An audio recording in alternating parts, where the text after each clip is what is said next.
You may have noticed we're having problems with the photocopier at the moment. It seems to be leaving marks on the sheets, and at times it kind of blurs some of the writing, even some of the pictures that might be there.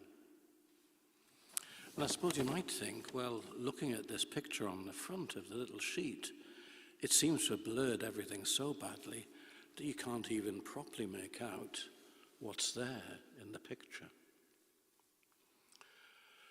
Actually, what is there in the picture is blurred.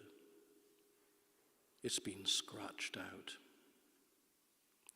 This is a picture of the martyrdom of Thomas Becket. He's actually kneeling at an altar, and behind him are soldiers who are wielding swords to kill him. But the figure of Thomas Becket has been scratched out. On the back page of the little sheet, again there seems to be a blur. I don't know if you can make out the writing, but in red it says St. Thomas Apostle. That's for the 21st of December. That's when they used to keep the feast of St. Thomas the Apostle. It's moved since. There's a gap, and then it says Nativitas Domini, the Nativity of the Lord. And then there's St. Stephen, then there's St. John the Apostle, and then are the Holy Innocents, and then again there's a blur for the 29th of December. The name St. Thomas Becket has been scratched out. This, of course, was done on the orders of Henry VIII.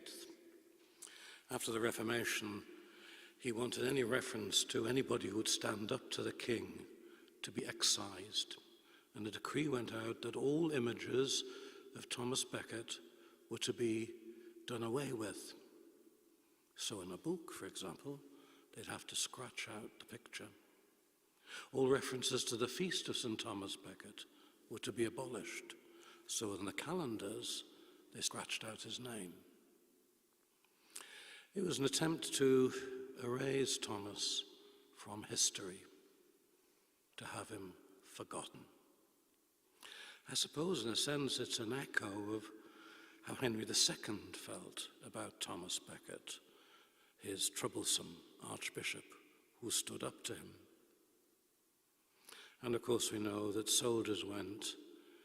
He denied that he'd sent them, but that they went of their own accord, and they erased Thomas Becket in the church in Canterbury Cathedral.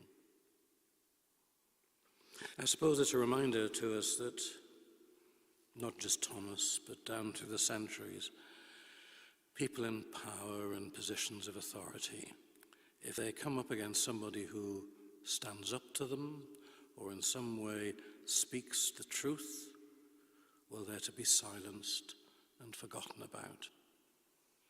It happens as much in our own day as it did back then. For us to have such a patron as St. Thomas is part of a tradition, of course. It goes back to the founding of the parish at Port Clarence, and also to the long tradition of venerating this great saint. But there's more to it than that. It's about saying, in the attempt to stand up to truth, this is what we celebrate most. Even those who are, well, silenced by attempt, that we still remember them, that we will not forget the truth. It's a great theme for any parish. It's a great motto, if you like, of what we do, that we remember the truth. Here in the Feast of Christmas time, we remember the great truth of the Lord coming to save us. There are people who've tried to erase that from history too. But we say, we shan't let it happen.